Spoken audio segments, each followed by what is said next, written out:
السلام عليكم ورحمة الله تعالى وبركاته. مرحبا بكم في مطبخ جميلة الشافقي مع شيوات فاسية. اليوم ان شاء الله بغيت نقترح لكم كيفية عمل الخبيزة، مع بان الوقيته ديالها موجودة تبارك الله مع الشيوة وفيها فيتامينات فهي مهمة للذات. فقلت ان شاء الله نقترح لكم كيفية الطهي ديال الخبيزة. فهي هذه بعد ما غسلتها، بعد ما جبتها وغسلتها وقطعتها بهذا الشكل، قطعتها هكا رقيقه كتصبح على هذا الشكل. فندوزو ان شاء الله باذن الله مع الطريقه. فكتجيب واحد البرمه، واحد البريمه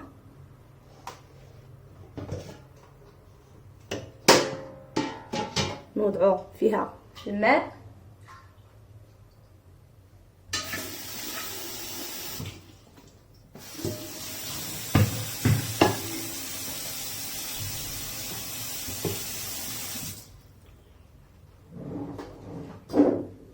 نشعلو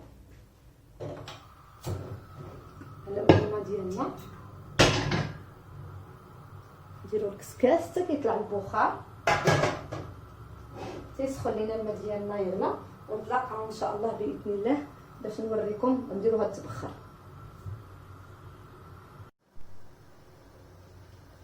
فمن بعد ما طلعت لينا البرمه ديالنا البخار غادي نغليوها وغادي نعملو ان شاء الله البقوله ديالنا تبخر.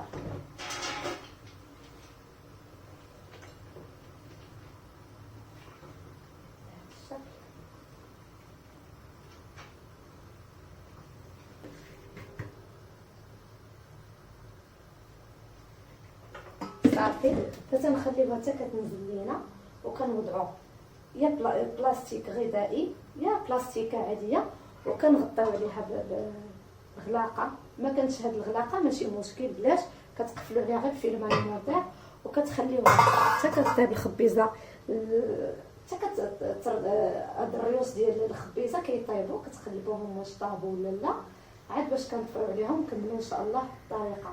فالوقت ديال الطهي كتخليوها من ساعه حتى ساعه ونص على حساب الخبيزه واش طريه ولا كبيره. صافي كتخليوها حتى كطيب، ونخليو ان شاء الله طيب لينا الخبيزه ديالنا او البقوله، ونتلاقاو ان شاء الله في التتمه ديال الطهي ديال الخبيزه. هذه هي الخبيزه ديالي بعد ما طابت ليا، بعد ما تبخرات. هذه هي. فالان ان شاء الله غندوزو باش نحضروا الشرموله ديال الخبيزه ديالنا. فالشرموله غادي نحتاجو واحد الباقه ديال الربيع مقطع، قزبر ومعدنوس مقطع، واحد نص كاس ديال الزيت حتى الكاس تقريبا زيت العود حيت هي كتبغي زيت العود، واحد 5 ديال الفصوص ديال الثوم محكوكين، واحد المعلقه كبيره ديال التحميره، واحد المعلقه كبيره ديال الكمون، ومعلقه صغيره ديال الحامض لحقاش عندنا الحامض مصير وعندنا الزيتون فما نكثروش الملحه تنشوفوا، وعندنا الهريسه حتى هي مالحه، وعندنا الزيتون، وعندنا حامضه مصيره مقطعه، وعندنا حامضه عاديه. ندوزو ان شاء الله مع الطريقه. نجيب واحد المقلاة كنوضعو فيها الربيع،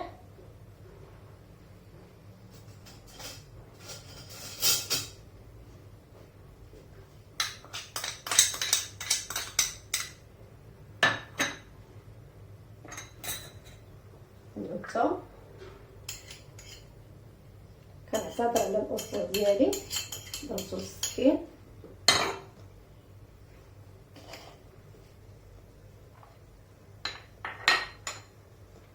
الطريه، معلقه كبيره التحميره، معلقه كبيره ديال الكمون بلدي، من الافضل الا كان بلدي، واحد نص كاس حتى الكاس ديال زيت العود. زيت العود كتجي فيها رائعه في البقوله ديالنا. صافي كنشعلو على الشرموله ديالنا،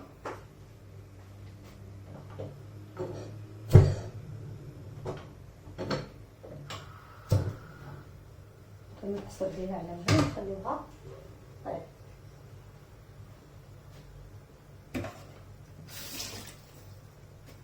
تشوفوها.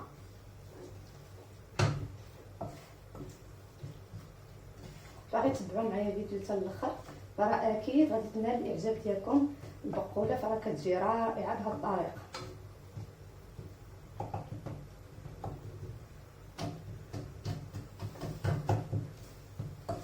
طبلينا الشموره ان شاء الله يطيح شويه داك الربيع ينزل، بعد ان شاء الله نكملوا التأتيمه ديال البقوله ديالنا. والشمونه كطيب كنقدو واحد باطيل ديال البقوله ديالنا والخبيزه، وكنوضعوها مع الشمونه باش ما كتحرقش لينا.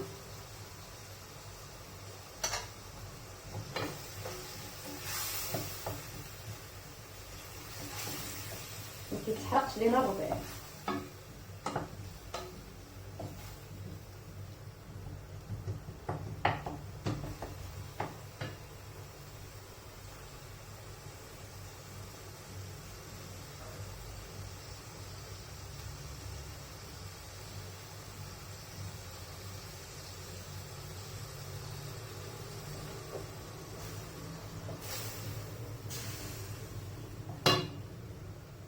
كنبقاو نزيدو البقوله ديالنا شويه بشويه، دفعه بدفعه،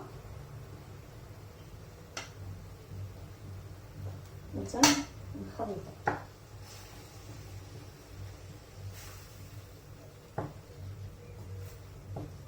صراحه الطريقه كتجي رائعه. ونسيت ما قلتش لكم بان الخبيزه راني مخلطاها مع لي زيبينار، ضروري كتجي مخلطه، كتجي غزاله. ملي كتكون مخلطه بلي زيبينار كتجي رائعه.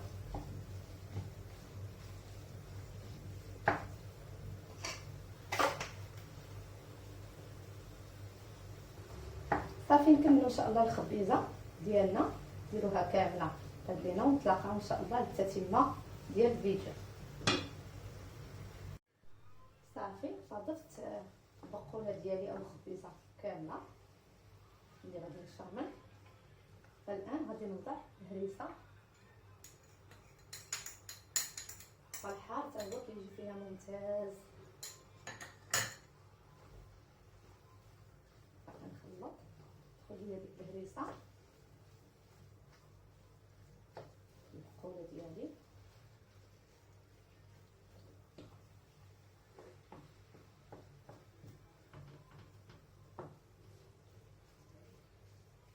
كتشرمل. والان ان شاء الله غادي ندوزو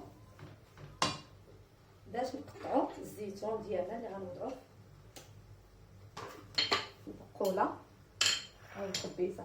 بالنسبه للزيتون اللي بغا يقطعو، اللي ما بغاش يديرو هكاك صحيح، غادي نقطعو هكا دوائر.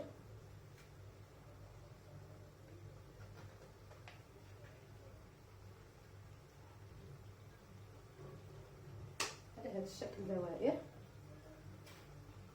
طيب الزيتون ديالي فغادي نضيفو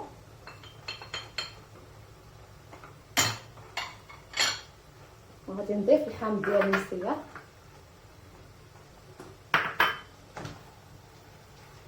وغنحرك.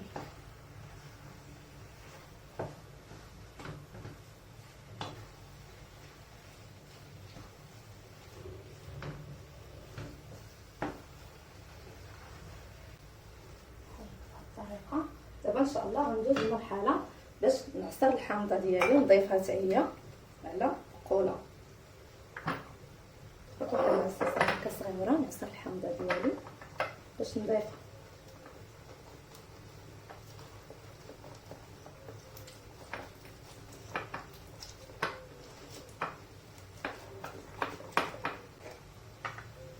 وكنضيف الحوانت اللي عصرت على البقوله ديالي بهذه الطريقه.